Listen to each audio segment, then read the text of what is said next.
Hello everyone, good morning. দেখো এখন বাজে জাপানে সকালবেলা 9টা বাজতে 5, আর আমি ঘুম থেকে উঠে তরিচানকে নিয়ে বসে আছি। কারণ ও আজকে না এই টাইমটাতে ঘুমাচ্ছে না, রোজ ঘুমিয়ে পড়ে আর আমি উঠে আমার কাজ করি, বাট ও ঘুমাচ্ছে না। তো ওয়েট করছি কখন ওর পাপা নাইট শিফট থেকে ফিরবে আর কখন আমি ওকে ওর পাপার কাছে রেখে একটু কাজ করব। আর আজকে না ওর পাপার জন্য রয়েছে বিশাল বড় একটা সারপ্রাইজ।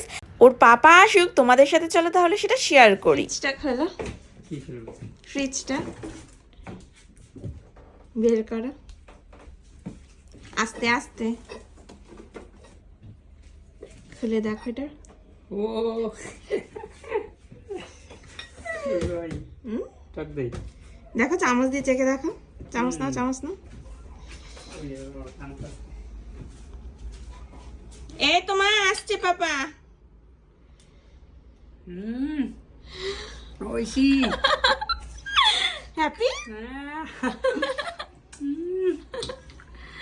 ওইসি আগের দিন ওর পাপা নাইট শিফটে যাওয়ার পর আমি একটুখানি মিষ্টি দই পেতেছিলাম, আর দেখো কত সুন্দর দই পড়েছে।